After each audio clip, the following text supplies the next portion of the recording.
සුබ දවසක්. අපි අද කතා කරන්න යන්නේ ලෝකයේ ඕනෑම රටක ඕනෑම සුපිරි වෙළඳසැලක දක්නට ලැබෙන ලෝකයේ වැඩිම පිරිසක් ආහාරයට ගන්න පළතුරක් සම්බන්ධව. ඒ තමයි කැවන්ඩිෂ් කෙසෙල් කියන්නේ. කැවන්ඩිෂ් කෙසෙල් ගත්තාම ලෝකයේ කෙසෙල් නිෂ්පාදනයෙන් 47% දායකත්වයක් කැවන්ඩිෂ් ලබා දෙනවා. ඒත් එක්ක මේ කැවන්ඩිෂ් කියන කෙසෙල් වර්ගය අතීතයේ ඉඳලාම මේ මිනිසුන් අතර ජනප්‍රිය වුණු කෙසෙල්යක් නෙමෙයි. මේක කාලයක් ගෙවෑමෙන් මිනිසා අතරට පැමිණි කෙසෙල් වර්ගයක්. අපි පොඩ්ඩක් මේකේ ඉතිහාසය සහ මේක කොහොමද වෙළඳපොළ ආක්‍රමණය කරේ කියලා අපි ටිකක් විස්තරාත්මකව හොයලා බලමු. හරි. අපි දැන් බලමු මේ කැවන්ඩිෂ් කියන කෙසෙල් වර්ගයේ නම හම්බුනේ කොහොමද? මේකේ මවුරට මොකක්ද කියලා. කැවන්ඩිෂ් වල මවුරට කියලා ගන්නේ ගිනි කොන දිග ආසියාව සහ චීනය කියන රටවල්. ඒත් එක්කම මේක නම හම්බෙලා තියෙන්නේ ආසියාතික රටකින් නෙමෙයි. මේක නම හම්බෙලා තියෙන්නේ බ්‍රිතාන්‍යයෙන්. බ්‍රිතාන්‍යයෙන් මේක නම හම්බෙලා තියෙන විදිය ගත්තාම 1830 වර්ෂයේ විලියම් කැවන්ඩිෂ් කියන වංශාධිපතියා විසින් චීනයෙන් ලැබෙන ඔහුට කෙසෙල් පැලයක්. ඒක ඔහුගේ උද්‍යානයේ සිටවනවා.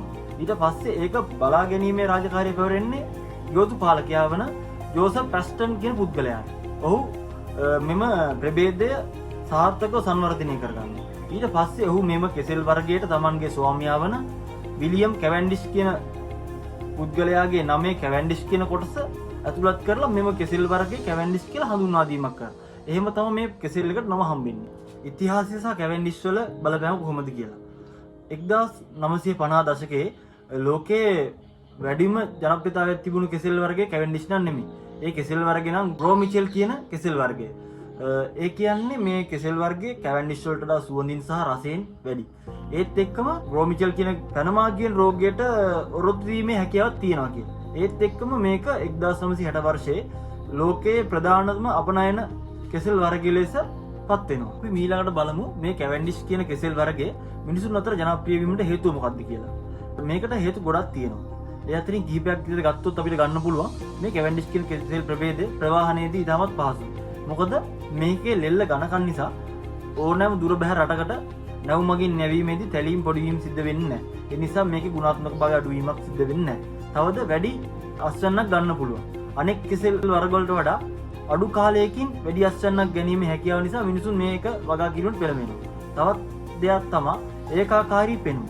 ඒ කියන්නේ මේ කැවන්ඩිෂ් කෙසෙල් ගෙඩිය ගත්තාම ඒකේ හැම ගෙඩියකම හැඩ එක සහ සමාන එකම ප්‍රමාණයට තියෙනවා. ඒ නිසා වෙළඳපොළ වැඩි ඉල්ලුමක් තියෙනවා. ඒ හින්දා ආකර්ශනීය වටිනාකමක් මේකේ තියෙනවා. තවත් දෙයක් තමයි කල් තබා ගැනීමේ හැකියාව.